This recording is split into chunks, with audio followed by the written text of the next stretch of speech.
few minutes only to record, just 40 minutes. So I'm just going to explain what I can explain within 40 minutes. I hope you can see the screen where there is a IAS 16 PPE, where there is a track on the desk. Can you see it?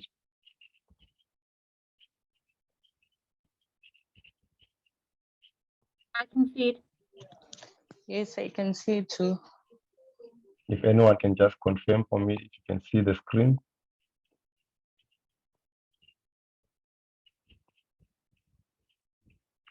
Yes, I can see the screen. Okay, thank you.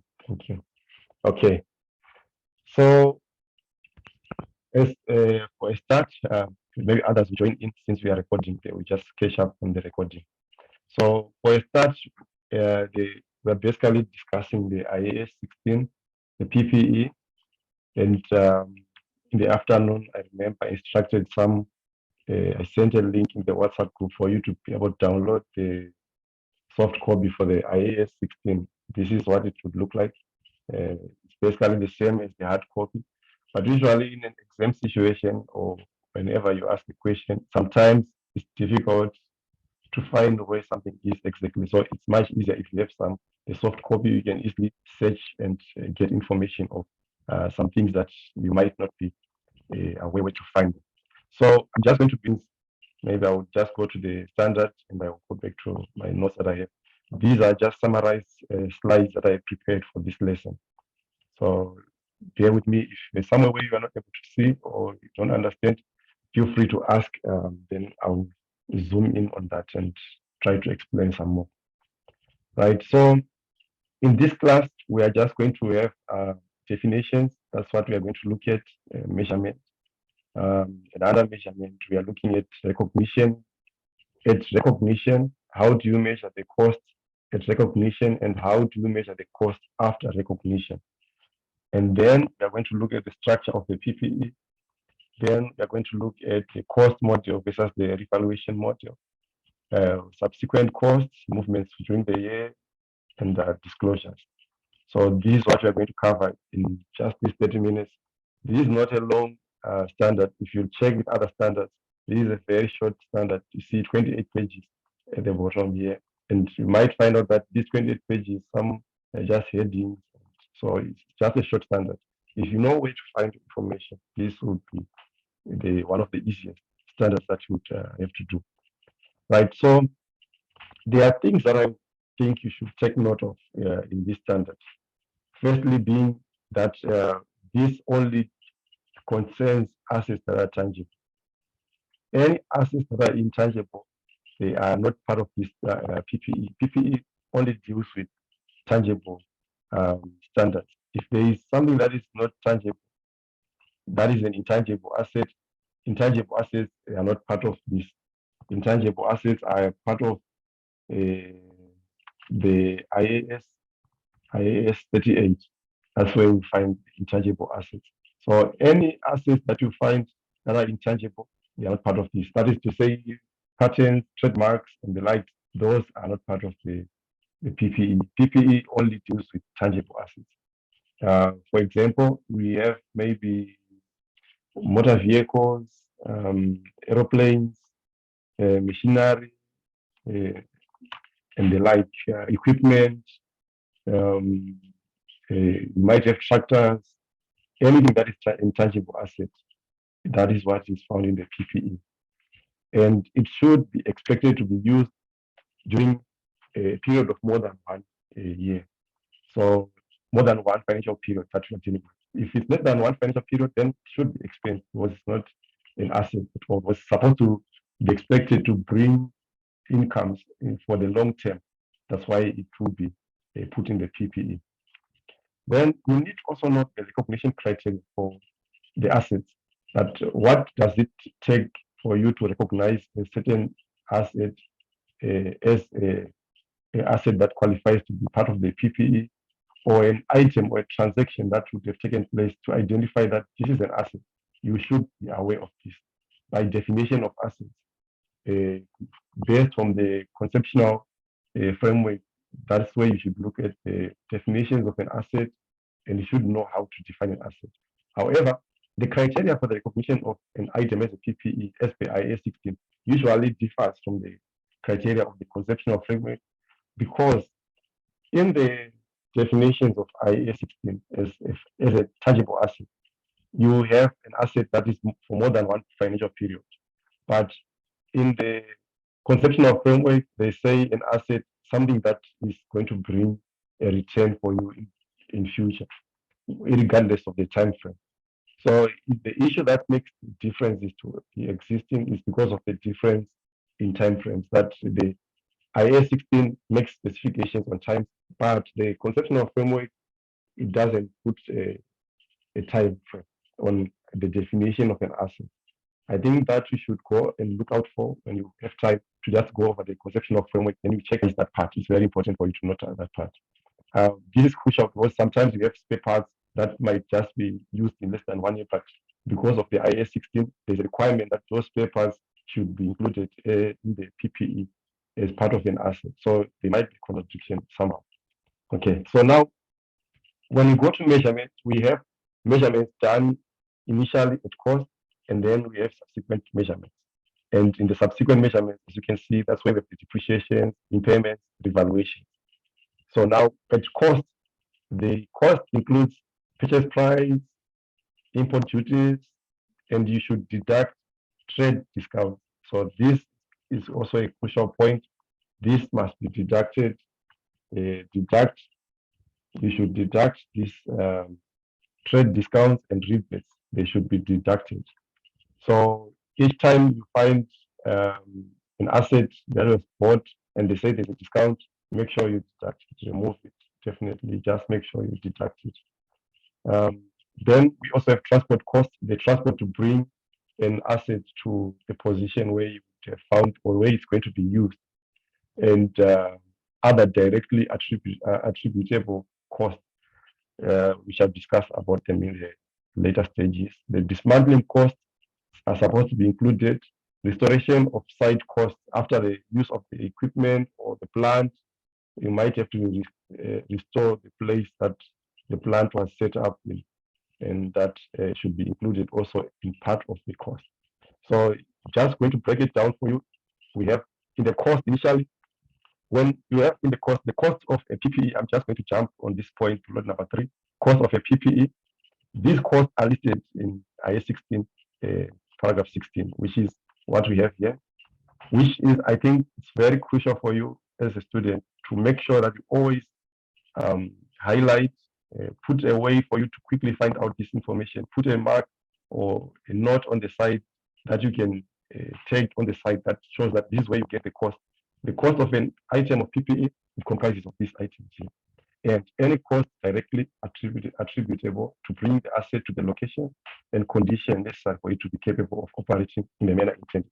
So these directly attributable costs, they are also supposed to be included in your PPE, especially when you have a question where they tell you that an asset was purchased outside the country and then the asset was transported from wherever it was to be in the country. That is to say, the costs that were incurred to bringing that asset should also be included in the cost of the asset under the PPE. That should not frighten you or scare you. Then initial estimate of cost of dismantling and removing the item and restoring the site on which it is located. So the restoration of the site is also crucial. The obligation for which the entity incurs either when the item is acquired or as a consequence of having used the item during a particular period for purposes other than purchasing inventory. So this is also another cost that you should factor in. I won't explain much on this, but that is to say costs that are incurred regardless of being them material in substance, but maybe it might have to be some payments that have to be made, regulatory payments that have to be made, licenses that have to be to get for that asset. It's like a vehicle license. If you are registering your vehicle, that vehicle license, the price that you pay here, it should be included in a part of the asset or the license to use that asset initially. Maybe you want to get the place to change ownership for the vehicle and register it under the name of the organization, then that should be included part of the cost of the asset. Then the Directly attributable costs, they are also be familiar with it. Cost of employee benefits, those who are part of the construction or acquisition of the item. Cost of site preparation, assembly cost, cost of testing. So this one, we shall also talk about it some later stage. Then professional fees, they are also crucial. They are supposed to be also be included. And then attributable cost, we have discussed them already. Cost not part of the PPE. This is important because you need to know which ones, among the costs that you have, which costs are supposed to be excluded from your PPEs. So this in IS 16, paragraph 19, these are the exclusions. These are the exclusions. You need to know these exclusions. The cost of opening a new facility, they are not supposed to be included. The cost of introducing a new project, that is to say, cost of advertising or promotional activities, that is not supposed to be part of the PPE. Cost of conducting business in a new location, that is the cost of staff training, that is not supposed to be included. Admin and other general overhead, they are not supposed to be included. So these exclusions, take note of them. They are very, very important. The exclusions are also very important. Exclusions are very important. If ever you have these, you can highlight the different color. It helps to have color code. The exclusions usually put it maybe in red. That is to make sure that you know that this is very important. Exclusions, you can put them in red. You must have them on your eyes every time. Then we have the spare, the cost that are spent on purchase of spare parts and the servicing of equipment. These are, they don't normally meet the definition of PPE as they are used in one accounting period. So these are supposed to be put in as a expense spare parts and servicing equipment under the repairs and maintenance section. In the repairs and maintenance section, that's where you put the space. That's where you put the space under the repairs and maintenance. These costs are repairs, profit and loss. They are put in under the profit and loss in the repairs and maintenance. Repairs and maintenance. So this is where you should put them. This is where you should put them. This is very key.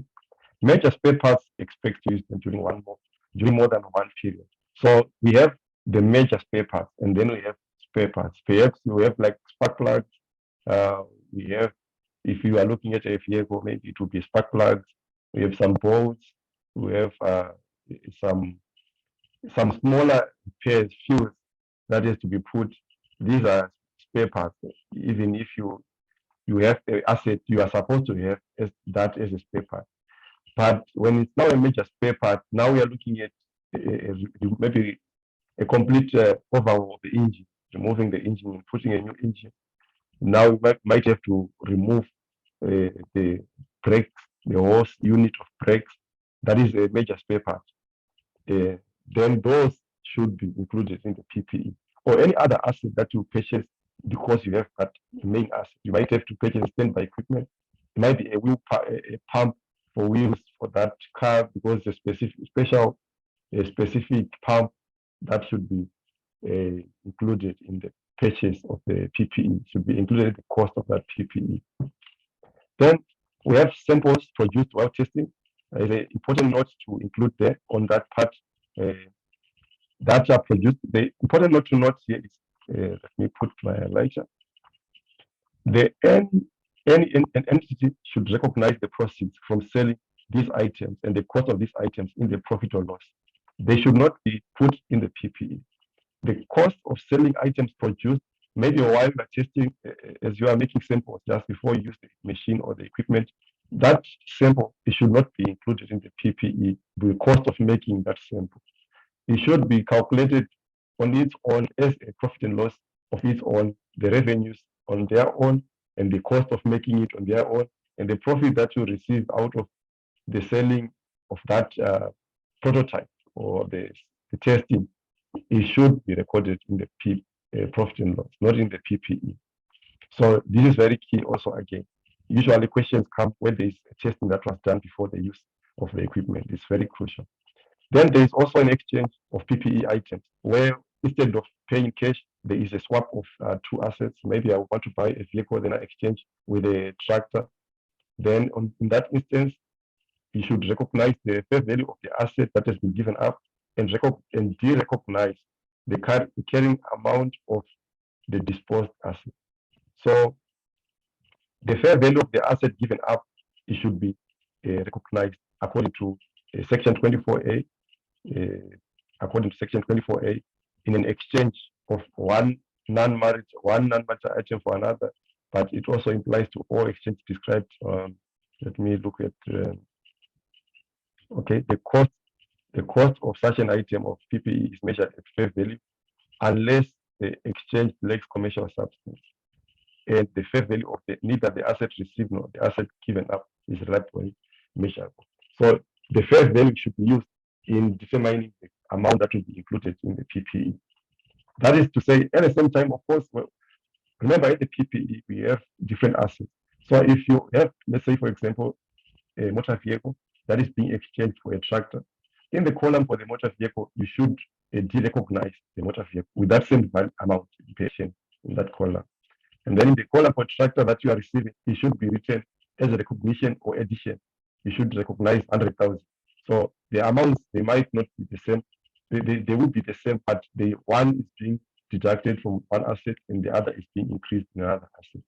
So that you should take note of that. It's very key again. Then we have subsequent costs. These include the servicing costs. These are not recognized in the carrying amount of the PPE. The servicing costs are expensed in the profit and loss. Servicing costs are expensed. These are the day-to-day maintenance costs. They include these costs that are listed, which you can also look at in IAS 16, paragraph 12 and 40. You can also look at those. Like then we have the replacements. The replacements, this is one of the main problematic areas where most students face challenges when there is a replacement of a certain section of that asset. So if this is to happen, the main asset usually has a longer useful life than the respective components that it has. So the component that is going to be replaced, it has its own period of work, maybe on that as a component in the asset. It should be depreciated on its own.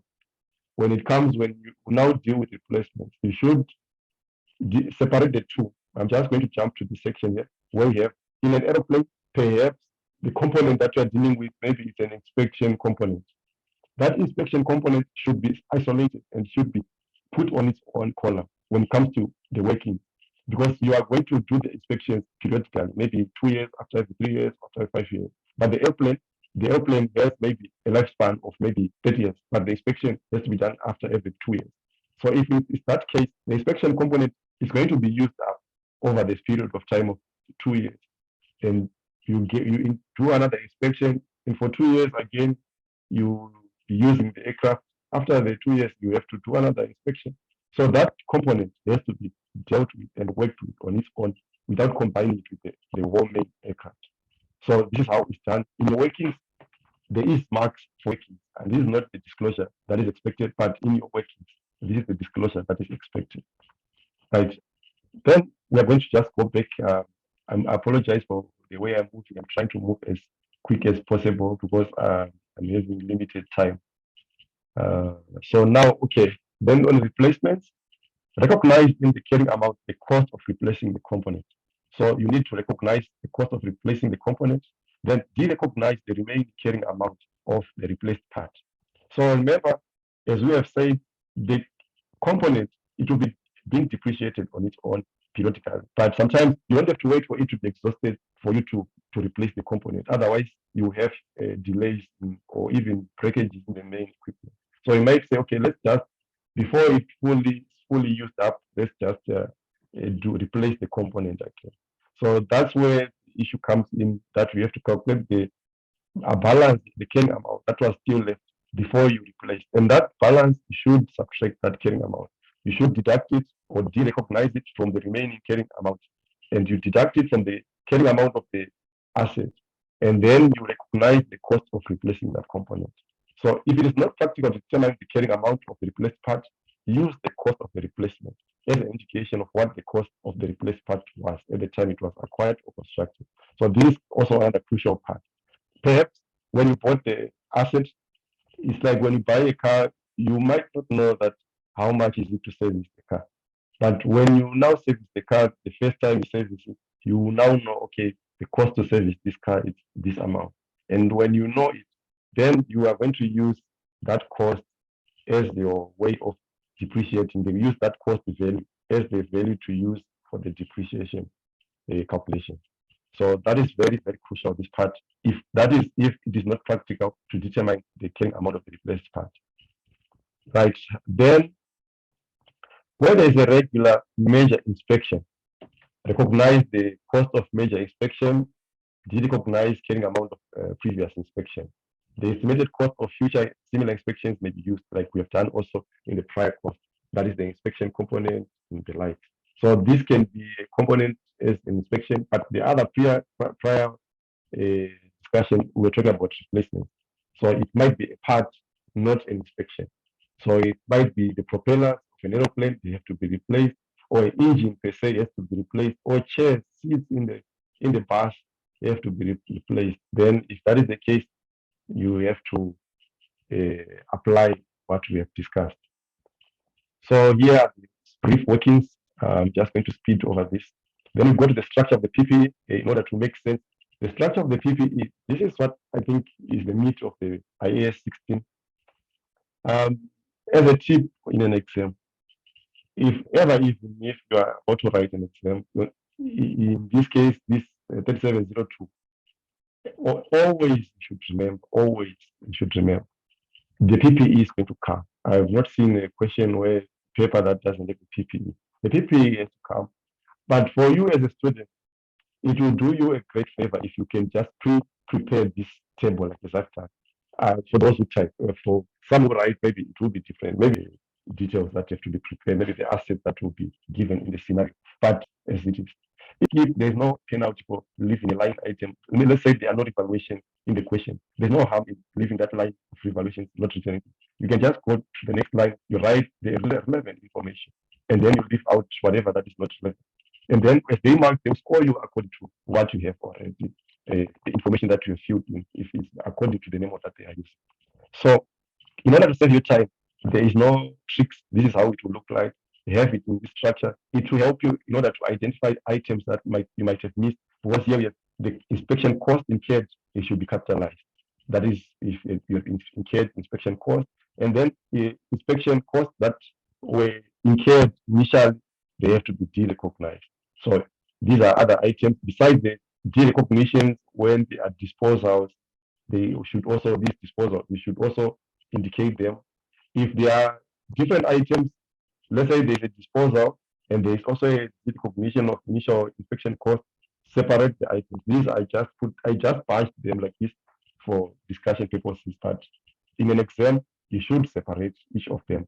If there is a need for that, you should separate for any of these. And also, one that is not written here are the impairments. If there's impairment involved, impairment losses involved, you should write here also impairments. That is IAS 36. Right, so this is the structure. This is the structure that you should maintain. Now, then remember, there is also information that you should write, narrative information. These are easy marks that many do because they don't even take time to write this information. That is to say, you should write the information details of what transpired in the changes in the assets that you have already disclosed above. So that is an example. Land was revalued on this date by an independent sworn appraiser. The carrying amount before that date was this amount. This is just as simple as it is, and you get a mark for that, which you will see at some point when we do some questions. We shall discuss about this type of disclosures again. Then land and buildings are separable assets and are accounted for separately. This is key. Land and buildings, they should not be disclosed in one column. They should be separated, these two. They should be separated. Both land cannot be depreciated, but buildings can be depreciated. So you should separate these two. You should separate these two. Now, on depreciation, it should be calculated when the asset is available for use, not the date of FOB or delivery date. These are FOBs representing a free on board. If you have seen questions where they talk about free on board, they are talking about shipping when the ICE asset has been shipped. that's not the day that you start depreciating. It should start when the asset is available for you. So it can be delivered on the 1st of January and it start to be used in March. Then the depreciation should start in March. Okay, that is very important. That part is very important. Then depreciation methods, you know them, various of them, reduction, straight line, units, there are various methods that you can go over. Residual value, you should know the definitions. What is a residual value? What will happen if there is a change in the residual value? How do you calculate depreciation if there are changes in the residual value? Period of depreciation, useful life. If there is a change in useful life, what should you do? Change is applied from beginning of year in which the change is made. And the change in estimate, what should you do? Unfortunately, I don't have a lot of time. Like I said, I'm just going to upload this on our group so that maybe you can go over it. And then I can try to see if there's a way somebody can advise on how to schedule a longer Zoom meeting that is more than 40 minutes. Because now my 40 minutes have been exhausted and I've run out of time. But I still had some things that